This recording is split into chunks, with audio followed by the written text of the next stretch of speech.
Chers téléspectateurs, bonjour et bienvenue à cette émission Océan News qui décortique les bonnes informations.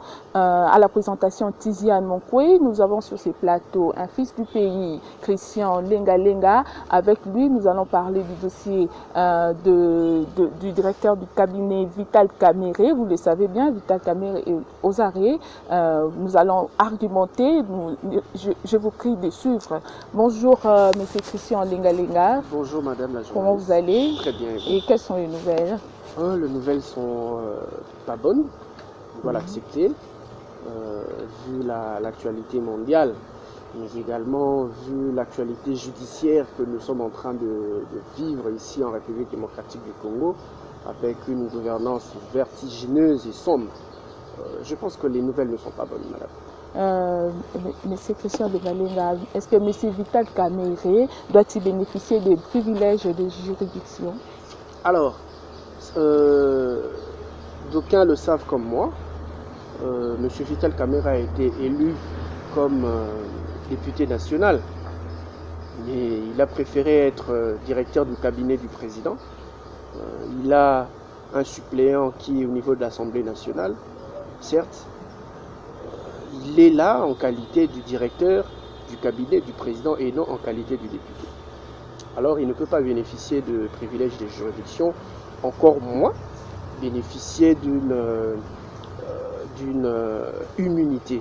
Alors aujourd'hui, je pense qu'il est clair, je le répète encore comme la dernière fois, c'est qu'on lui reproche, c'est une infraction du droit commun, c'est un délit de droit commun, ce n'est pas un délit politique. Il faut vraiment arrêter de politiser ce dossier. C'est un dossier du droit commun, donc il faut voir les choses de manière beaucoup plus claire.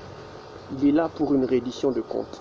Une reddition des comptes n'est pas politique, une reddition des comptes est normale.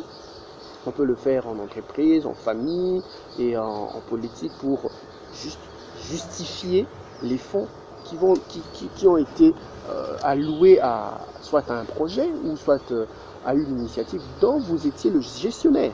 Donc c'est vraiment très loin de la politique. Je pense que c'est vraiment un délit de droit commun.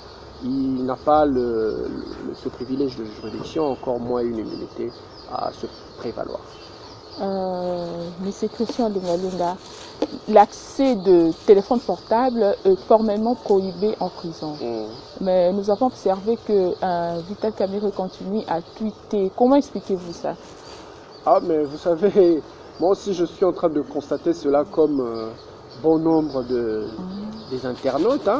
Et je pense qu'à mon avis, ça donne une mauvaise image à l'administration pénitentiaire de notre pays. À la limite, une insulte à l'institution, la justice.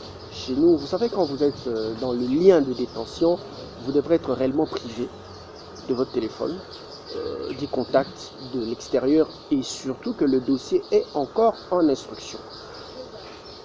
Aujourd'hui, la personne qui détient un téléphone portable, soit Android ou bien iOS, est plus dangereux qu'une personne qui détient une arme à feu.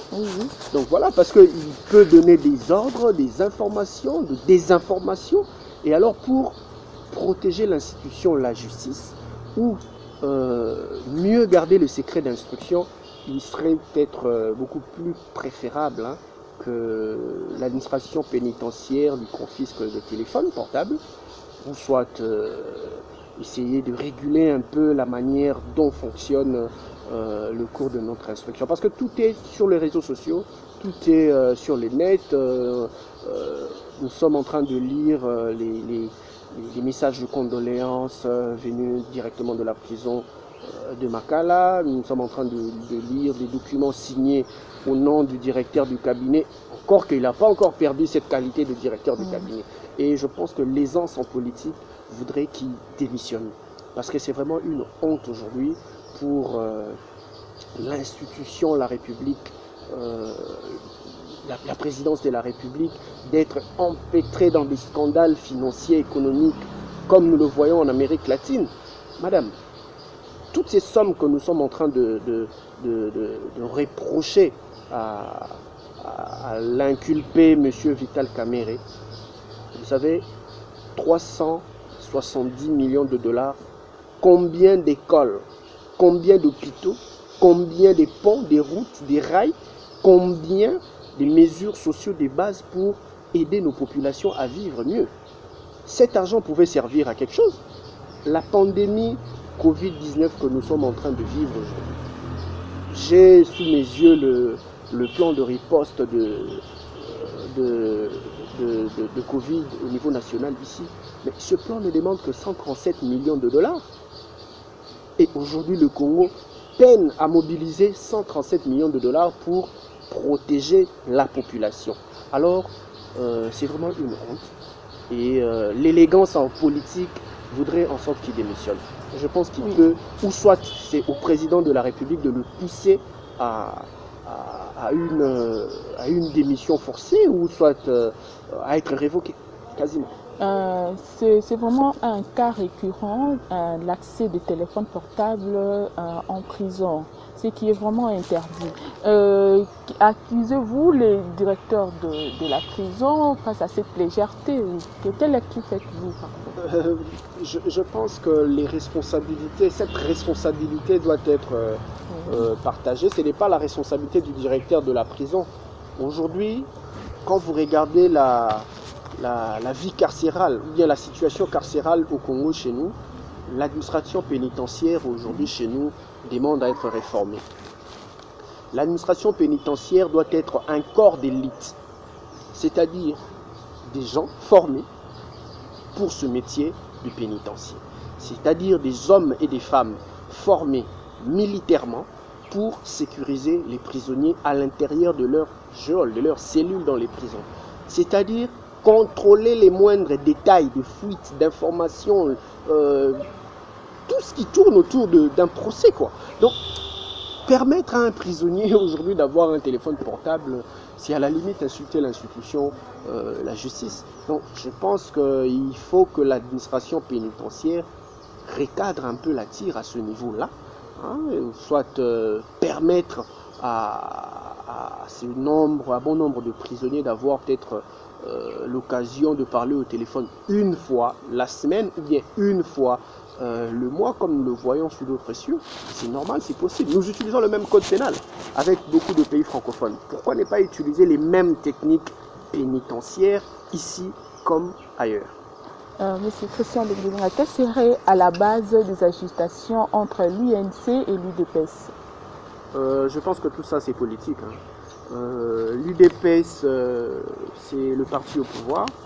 Ils sont dans leur rôle, hein, je dirais, de gouvernance, de gouverner, malgré qu'ils sont parfois en train de nous montrer leurs insuffisances graves. Vous savez, madame, moi aujourd'hui, j'ai l'impression d'être un peu lésé par cette gouvernance en tant que citoyen congolais.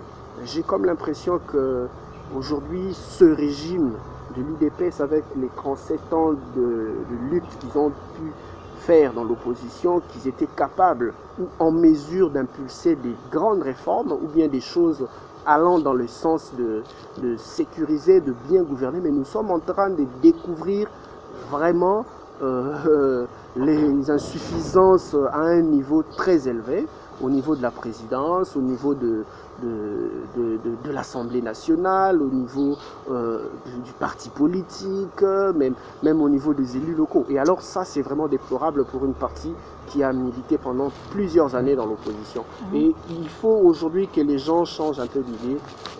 Nous autres, nous sommes sans coloration politique, mais nous sommes des politiciens de contribution. Nous sommes là pour apporter une contribution à la marche du pays, mais également à l'enrichissement du débat politique aujourd'hui. Quand vous regardez un peu le débat politique, il est très bas. C'est un débat politique qui manque de droit administratif, qui manque le droit constitutionnel. Ils sont tous dans une interprétation, je dirais, quasi estudiantine de la Constitution ou bien des règles qui gouvernent un pays.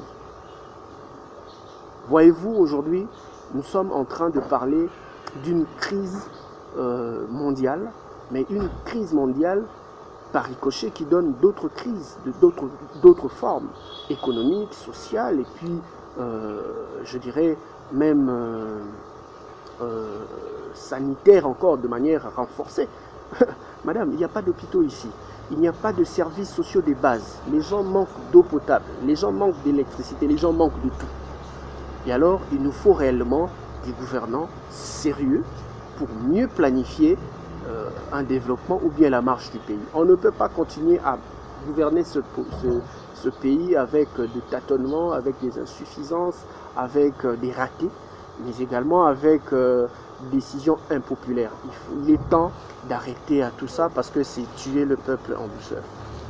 Que dites-vous de la question qui dérange un peu sur la démission de certains ministres de l'UNC? La démission de ministre de l'UNC, je pense que ça sera une grave erreur et ça risque de paralyser un peu le pays encore dans une forme de crise institutionnelle. Vous savez, quand vous devenez ministre, vous n'êtes pas ministre de votre parti.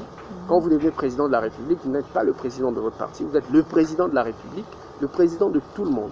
Vous êtes le ministre de la République. Et alors là, je pense qu'ils ne doivent pas confondre l'attachement politique à leur parti et le rôle qu'ils sont en train de jouer dans les institutions. Oui, mais c'est Christian Lenga, dernier mot. Madame, mon dernier mot est beaucoup plus simple. Je reviendrai encore à une interpellation que j'avais faite dans le média au président de la République aujourd'hui, d'assainir les milieux et de saisir la balle au bon, cette opportunité du Covid, pour que demain, nous ne tombions pas dans des travers qui bloquent la gouvernance. Moi, aujourd'hui, à notre niveau du modèle, nous avons pensé à appeler ou bien à faire une concertation, je dirais, entre nous pour essayer de proposer des pistes de solutions et même des réformes au niveau des institutions. Mais j'appelle également, et je lance un appel au président de la République de organiser des assises nationales après la sortie du Covid. Les assises nationales qui vont donner réellement un plan de relance économique ou un plan de résilience économique et sociale afin de booster l'économie, l'emploi, la solidarité et l'économie sociale et solidaire, je dirais, le secteur privé. Parce que, vous savez, aujourd'hui, le Congo a un besoin. Et le besoin du Congo, c'est son industrialisation. J'ai dit tout à l'heure, on ne peut pas tout attendre des autres. Quand vous êtes appelé à tout acheter, c'est-à-dire vous êtes extrêmement pauvre. Et aujourd'hui, il nous faut réellement un plan de résilience économique et sociale pour le développement du Congo. Merci beaucoup, M. Christian Lenga. Merci, chers téléspectateurs. Nous sommes presque à la fin de cette émission, mais avant d'éclore définitivement, nous présentons nos salutations d'abord à Madame Chantal Taïra, à Fallon Lofete, à Juju ML, à Jimmy, à Grace Nkake, à Freddy Yamari France, à Freddy Samba, à Perrine Booto, à Tommy Banga, joyeux anniversaire.